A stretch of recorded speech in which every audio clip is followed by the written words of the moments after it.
Buenas, bienvenidos a este análisis. Hoy nos metemos de lleno en un tema que es francamente alucinante.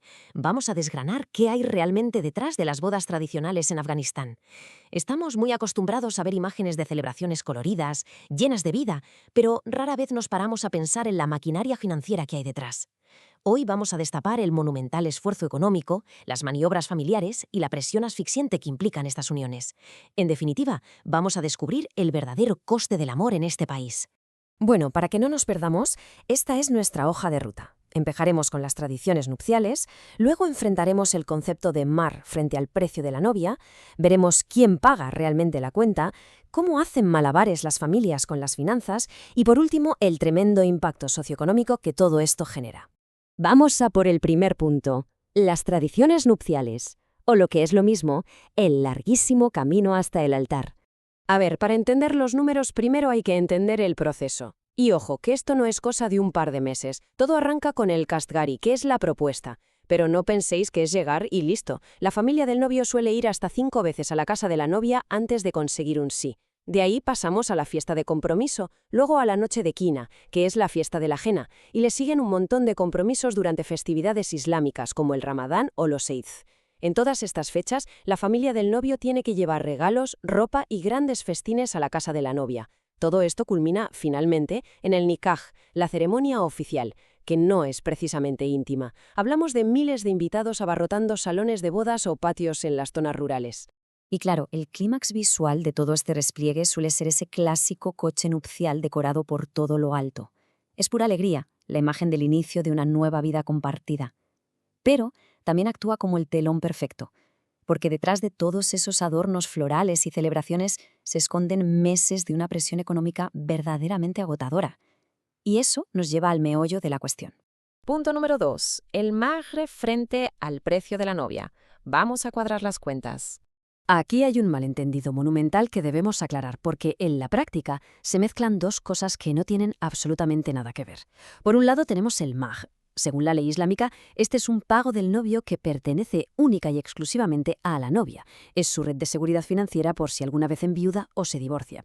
Sin embargo, por otro lado, tenemos el famoso precio de la novia, conocido allí como walwar o toyana. Esta es una tradición afgana que no tiene ninguna base islámica. Consiste en un pago masivo exigido por la familia de la novia y el dinero va a parar directo al bolsillo del padre o de los hermanos mayores, funcionando esencialmente como un ingreso económico para esa casa.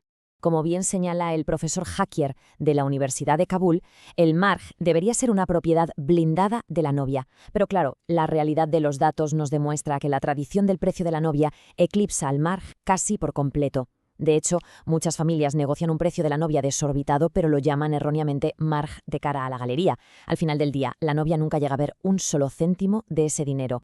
Y esto nos encamina directamente a nuestra tercera sección. ¿Quién paga la boda? La inmensa carga del novio. Entonces, ¿quién asume este gigantesco golpe financiero? Pues la respuesta corta es que la carga recae de forma masiva y exclusiva sobre el novio y su familia. Y no hablamos de pagar el banquete y el traje. El novio tiene que recaudar una auténtica fortuna para cubrir el alquiler del salón, dar de comer a cientos o miles de invitados, comprar ropa para la familia de la novia, pagar todos los regalos de las fiestas previas y, por supuestísimo, liquidar ese inmenso precio de la novia. Es un obstáculo económico monumental. Para que nos hagamos a la idea de la escala de la que hablamos, los datos regionales son de infarto. Fijaos, en provincias como Maidan Wardak el precio ronda casi los $12.000. En Loya Paktia supera los 17.000. Y en zonas del sur como Kandahar o Helmand puede llegar a la asombrosa cifra de más de $43.000. Para poner todo esto en perspectiva, pensad que los datos de 2015 mostraban que el Producto Interior Bruto per cápita del país era de apenas $623 al año. Es decir, estamos hablando de exigencias financieras astronómicas, completamente fuera de la órbita de los ingresos medios. Así que, si volvemos a pensar en esa imagen festiva de la boda, con estos números en la cabeza, la perspectiva cambia bastante, ¿verdad? Debajo de toda esa celebración ha habido negociaciones tensísimas. Las familias se han pasado semanas o meses discutiendo hasta acordar unas cantidades que literalmente condicionan vidas enteras. Lo que nos introduce de lleno en el cuarto bloque, la gestión de las finanzas familiares. ¿De dónde sale el dinero? Seguro que ahora mismo os preguntáis cómo consigue una familia normal pagar semejante barbaridad.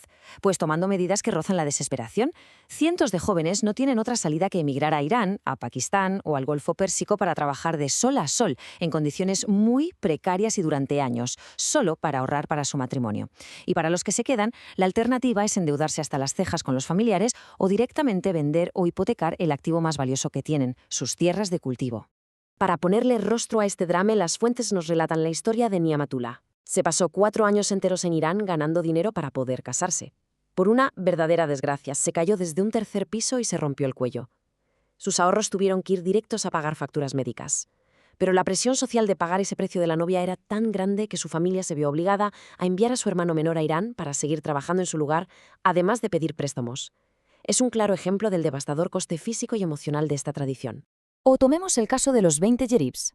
Un yerib es una medida local de tierra agrícola y 20 es una extensión de tierra más que considerable.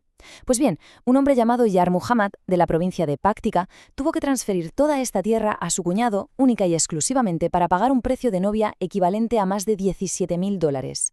Al hacer esto, se quedó literalmente sin medios para ganarse la vida, asfixiando económicamente a su propio hogar antes siquiera de empezar a formar su familia. Y llegamos a la quinta y última sección. El impacto socioeconómico, el efecto dominó de todo este sistema. Porque, claro, cuando tienes a toda una sociedad funcionando bajo esta olla a presión financiera, las consecuencias a nivel estructural son brutales. Hablamos de familias enteras atrapadas en una profunda servidumbre por deudas de la que es casi imposible salir. Se retrasa enormemente la edad de matrimonio, tanto para los hombres que están fuera sudando cada céntimo, como para las mujeres que esperan. Y lo que es mucho más grave, empuja a las familias más pobres y endeudadas a casar a sus hijas menores de edad con acreedores mayores, usando a las niñas, literalmente, como una táctica desesperada de supervivencia para saldar cuentas. Y ojo al estigma durísimo que sufren las mujeres atrapadas en el medio.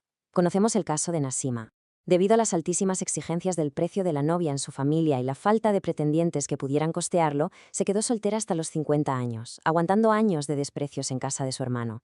Al final, por pura desesperación, accedió a casarse con un viudo de 60 años, solo para descubrir que la marginación continuaba en su nueva casa por no haberse casado siendo joven. Son décadas de vida puestas en pausa exclusivamente por culpa de un sistema financiero. Viendo este panorama con un coste humano y económico tan altísimo, nos asalta una pregunta que es obligatoria. ¿Puede cambiar esta tradición? ¿Hay esperanza de reformar algo tan profundo y arraigado? Si echamos la vista atrás, vemos que intentar cortar por lo sano desde el Estado no ha funcionado bien. En 1921, el rey Amanullah intentó prohibirlo y se chocó contra un muro de oposición. En el 78, un decreto comunista impuso un límite forzado de unos $450 y la reacción social fue tremenda al percibirse como un insulto. Sin embargo, parece que sí hay una luz al final del túnel a nivel local. En 2010, los ancianos tribales de la zona de Sarroza acordaron, desde dentro, limitar el precio a unos $3.000 y la comunidad lo aceptó de buen grado. Y esto nos deja con una reflexión bastante potente. Cuando la ley del Estado genera rechazo, ¿serán los acuerdos a nivel local y la propia presión comunitaria la única vía real para liberar a las futuras generaciones de esta condena económica? Ahí lo dejo para que le deis una vuelta. Muchísimas gracias por acompañarnos en este análisis, ha sido un placer.